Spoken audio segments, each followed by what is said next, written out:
Les doy la bienvenida al canal de Analítica Tranquila, les habla Boris Tessenhausen. 11 de julio, estas son las principales noticias hasta este momento. Han aparecido imágenes de la base petrolera en Azov, en la región de Rostov, donde las autoridades locales afirmaron que, en realidad, los ucranianos no acertaron a nada, que sus drones son torpes y defectuosos, y que incluso si acertaron nosotros lo apagamos todo. Veamos cómo lo apagaron todo allí. Тушили, блядь. Викус, да.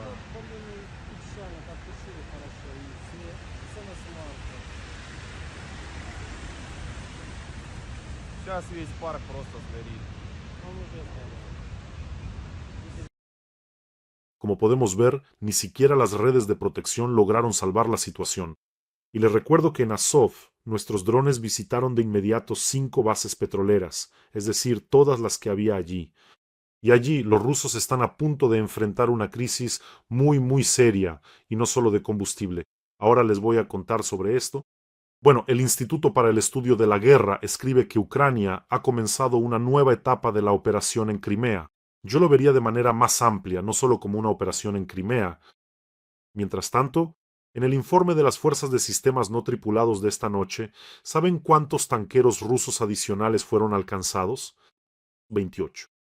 Eso es solo en una noche.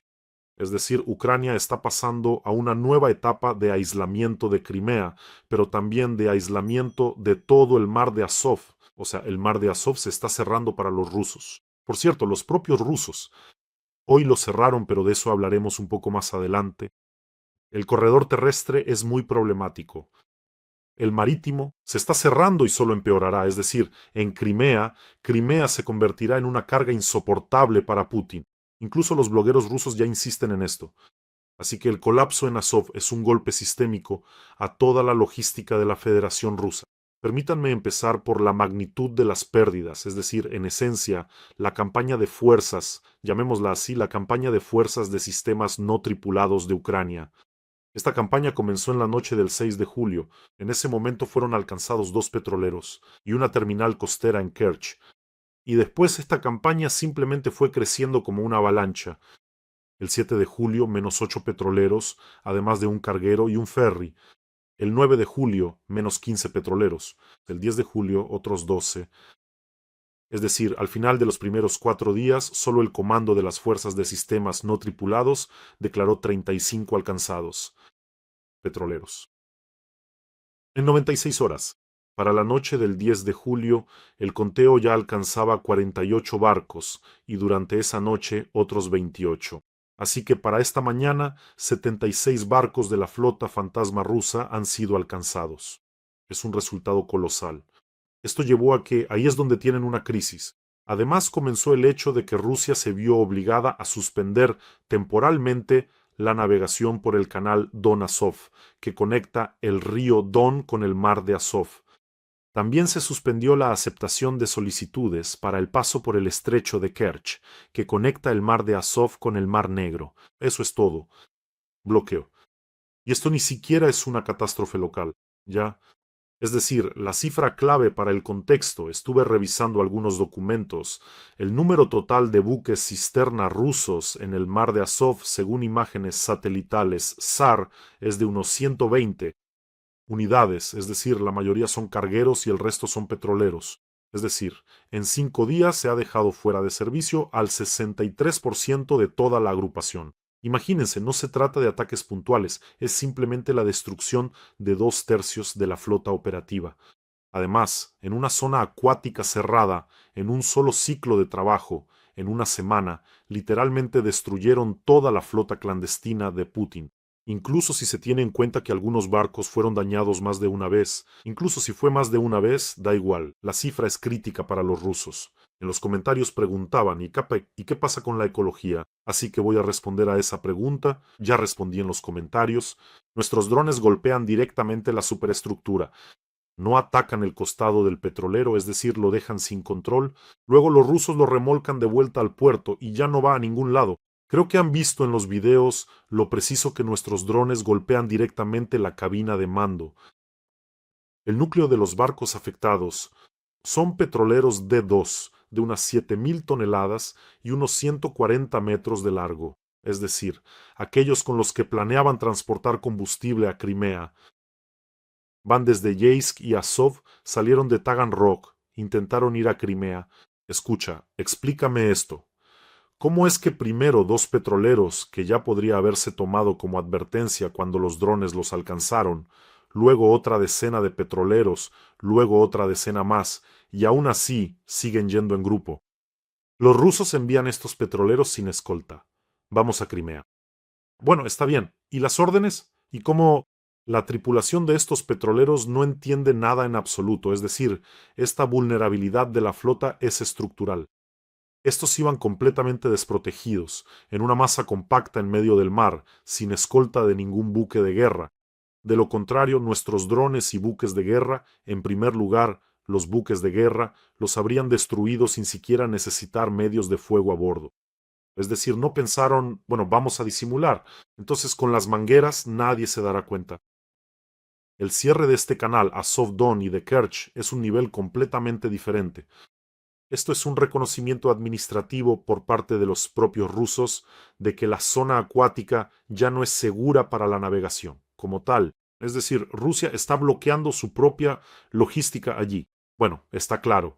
Y también es un golpe a la exportación de grano, es decir, este componente no se consideró lo suficiente y eso es una catástrofe colosal, otra más que se suma. Un efecto secundario pero muy serio, es decir, casi una cuarta parte de la exportación de trigo rusa pasa por el mar de Azov. En las orillas del mar de Azov se encuentran tanto la región de Rostov como el krai de Krasnodar, que son las principales regiones productoras de grano de la Federación Rusa. El mercado reaccionó de inmediato. Los futuros de trigo para septiembre se dispararon, alcanzando el precio más alto en 6 semanas. Por eso los buques cerealeros se acumularon físicamente en el puerto de Azov, sin posibilidad de salir de allí, porque el mar de Azov está cerrado. ¿Y para Crimea qué pasa ahora? ¿Cómo van a recibir combustible? Este es el eje de toda la operación, es decir, el mar de Azov en esencia seguía siendo el último de este tipo, una alternativa relativamente segura para el suministro de combustible a Crimea. Eso es todo. Ahora esta opción ha sido cerrada por la propia Federación Rusa. El déficit, como pueden imaginar, solo irá en aumento y así, literalmente en una semana, Putin perdió 2/3 de su flota en el mar de Azov. El propio bloqueo forzado de dos arterias acuáticas clave es un efecto económico de rebote a través de la exportación de grano. Y un poco más adelante hablaré de esto. Allí es simplemente un desastre total. No logran recoger la cosecha. No hay suficientes barcos. Rusia tiene muchas veces menos que camiones en tierra, creo que todos lo entienden. Bueno, y en el mar no hay refugios. Por eso, paralizar el movimiento en el mar de Azov resultó incluso más fácil que en los corredores terrestres. Eso es todo. La medusa saltarina se lo buscó. Y todo esto se suma a la crisis global de combustible y a los ataques contra las refinerías de petróleo de Rusia.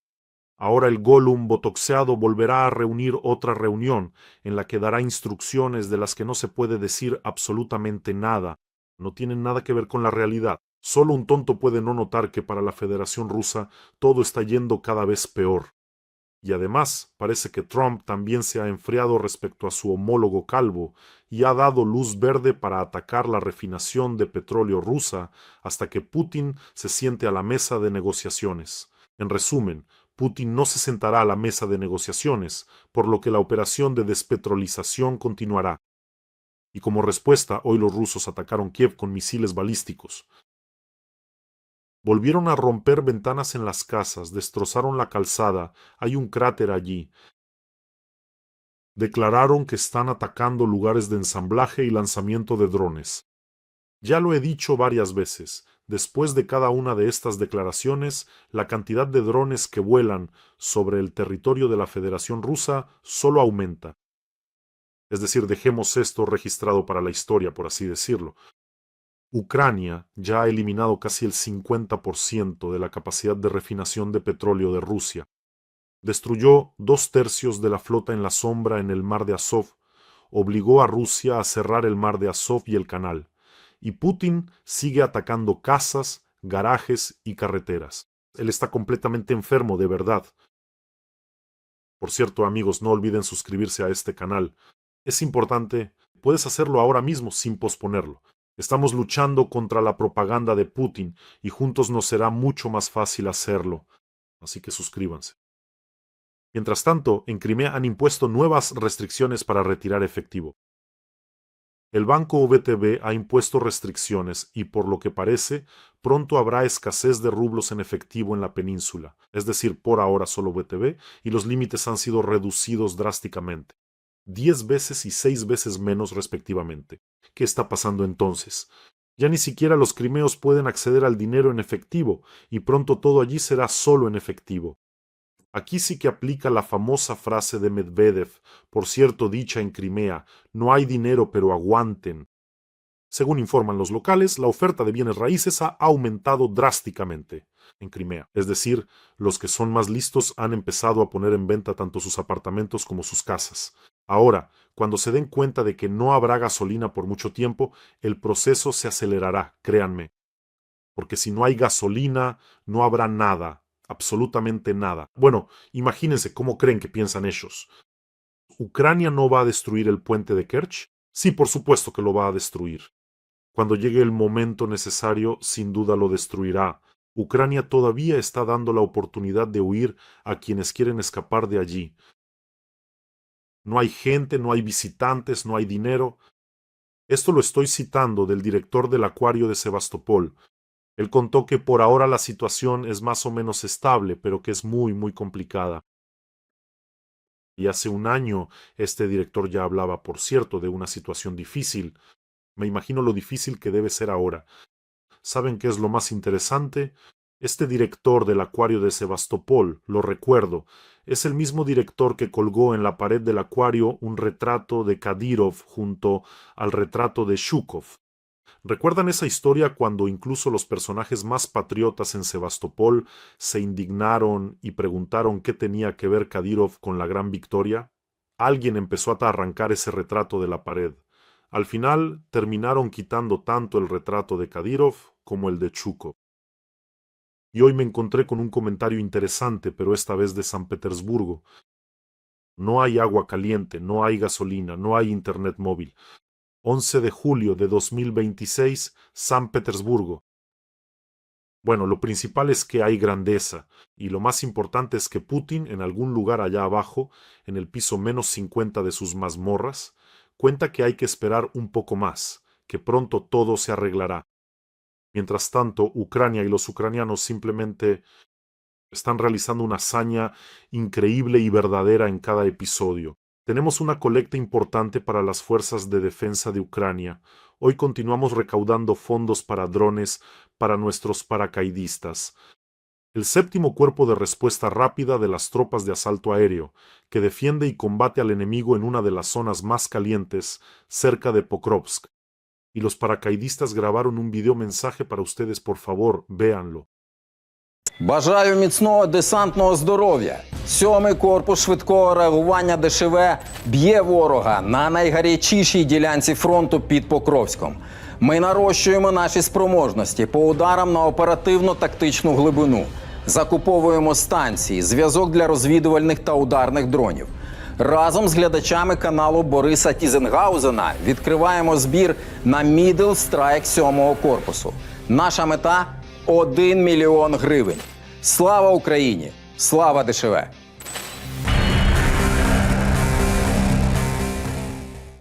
Ayudemos a nuestros paracaidistas que están aniquilando al enemigo sin piedad, simplemente los están borrando del mapa. El enlace para donar está en la descripción de este video. Allí encontrarán los datos para donar, tanto para quienes quieren ayudar desde Ucrania como desde el extranjero. Y en la esquina siempre hay un código QR, eso es para quienes ven en otros canales. También lleva a la colecta. Con su ayuda nuestros paracaidistas golpearán al enemigo con dureza y aún más eficacia. Vamos. Y ahora las noticias correspondientes de la superpotencia del petróleo y el gas. Ya hasta da risa decirlo. Kazajistán ha instalado 59 puestos de control en la frontera para detener la exportación ilegal de gasolina a la Federación Rusa. Así lo informan los medios. ¡Qué vergüenza! Allí, el diputado alcohólico Guruliov se indignaba diciendo que eso no es propio de buenos vecinos, que cómo se atreve Kazajistán a hacer eso. De verdad, no es propio de buenos vecinos, ven cómo hablan ahora, pero atacar a Ucrania de manera rastrera, eso sí que fue muy de buenos vecinos. Pero recordemos, por cierto, cómo hace poco los propagandistas y diputados rusos amenazaban a Kazajistán y ahora están de rodillas suplicando por gasolina. Por ejemplo, hay un propagandista ruso, el presentador de televisión Sergei Mordan, que habló después del ataque a la refinería de Orsk en Rusia. Él afirmó que los drones ucranianos supuestamente fueron lanzados desde el territorio de Kazajistán y llamó a realizar una incursión en Kazajistán y llevar a cabo una limpieza en Astana. Es decir, después del escándalo, él eliminó esa publicación, pero Internet lo recuerda todo. Aquí hay otro, el politólogo Dmitry Drobnitsky, en el programa de Solovyov en el canal, declaró que Kazajistán, después de Ucrania, es el siguiente problema. Y añadió que allí también pueden comenzar procesos nazis. ¿Ven cómo es? Es decir, ya están preparando el terreno. Por lo que entiendo, llamó a resolver el problema como querían hacerlo con Ucrania. Después de esto, el Ministerio de Asuntos Exteriores de Kazajistán presentó una protesta oficial. Vyacheslav Nikonov, diputado de la Duma Estatal por Rusia Unida, el partido de Putin, declaró que Kazajistán simplemente no existía y que su territorio es, cito, un gran regalo de Rusia y la Unión Soviética. Después de esto, el Ministerio de Asuntos Exteriores de Kazajistán convocó al embajador ruso. Otro diputado de Rusia Unida, Evgeny Fyodorov, afirmó que Rusia tiene derecho a exigir la devolución de territorios que fueron transferidos a Kazajistán después de la disolución de la URSS, y también abogó por, cito, la restauración de un Estado único con Kazajistán, es decir, de hecho, la absorción de Kazajistán, es decir, constantemente amenazan a Kazajistán, y no solo a ellos, amenazan a todos. Y ahora se quejan de que los kazajos no dejan pasar a los pobres rusos a por gasolina. Así es toda Rusia. ¿Saben qué es lo que más me sorprendía? Después de algún golpe serio, cuando recibían un buen golpe de Ucrania, los rusos corrían a quejarse a la ONU. O sea, ¿hasta qué punto hay que ser unos monstruos y estar completamente perdidos para atacar a Ucrania y luego ir a quejarse a la ONU? Llamen a Sportloto. Los taxistas rusos se niegan masivamente a trabajar debido a la escasez de gasolina, se quejan en Voronezh. Y en las regiones de Tomsk y Novosibirsk están pasando a la educación a distancia por la falta de combustible. Putin, vamos, sigue adelante. Los rusos han aumentado drásticamente la compra de propiedades en el extranjero. Esto ya es en vísperas de la movilización. De hecho, temen la movilización. Aquí tengo los datos. La demanda de bienes raíces en Georgia se ha duplicado en los últimos meses. En Grecia y en Chipre ha aumentado en un 46% y un 63% respectivamente.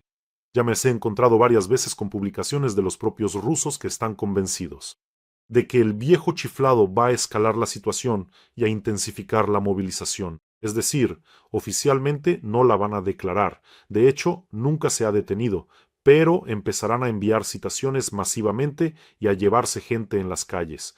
Hay investigaciones, y no solo una, que demuestran que el Ministerio de Defensa ruso está preparando la infraestructura y los campos de entrenamiento para esto. Pero me gustaría recordarles a los rusos que la esperanza de vida promedio de los movilizados rusos en el frente es de entre 20 y 35 minutos. En las unidades de asalto, es decir, lo que sucederá es que enviarán al frente en grupos a rusos entrenados apresuradamente, directamente al asalto. ¿Y a dónde más podrían ir? No saben pilotar drones. Eso requiere aprendizaje, no tienen otras especialidades, es decir, para ser artilleros también hay que estudiar. No habrá tiempo para entrenar, así que por supuesto simplemente tomarán la tierra centímetro a centímetro con asaltos locales. Estos son esos nuevos asaltantes, ni siquiera verán la cara de su enemigo, es decir, simplemente los desarmarán con drones allí, como si fueran piezas de repuesto, y ya está. Quiero recordar las palabras de un corresponsal militar y propagandista ruso, Slatko. La situación es tal que el enemigo tiene 10 drones por cada uno de nuestros asaltantes que avanza, así que la medusa botóxica simplemente quiere inundar Rusia de sangre hasta el cuello. Tal vez de esta manera al menos alguien irá a luchar. Sí, nadie irá. Recientemente vi un fragmento de Solovyov. Digo, ahora muchachos, levántense. ¿A dónde vas? ¿A dónde vas? ¿Por qué Croas ahí? ¿Quién? Por cierto, China advirtió severamente a Rusia sobre la inadmisibilidad de un ataque nuclear contra Ucrania. Así lo informó Volodymyr Zelensky. Al subterráneo del Kremlin le quedan dos caminos para intentar cambiar la situación de alguna manera. Es decir, claro que puede avanzar centímetro a centímetro, tomar territorio, pero en un par de meses no le quedará ni una sola refinería, no habrá grano, no habrá productos, así que hay que tomar alguna decisión. Por eso solo le quedan dos caminos: movilización y ataque nuclear. Y al parecer, previendo esto, China dijo, no, no, no, ni se te ocurra. Ni se te ocurra, gusano botoxeado. La movilización también es un desastre total, es decir, un colapso acelerado de la economía con todos los problemillas que eso conlleva. Y la crisis del grano se suma a la del combustible. Aquí estuve revisando las estadísticas. Ya no tienen dónde almacenar ni cargar el grano. Los puertos del sur, por donde tradicionalmente exportaban el grano, están todos parados.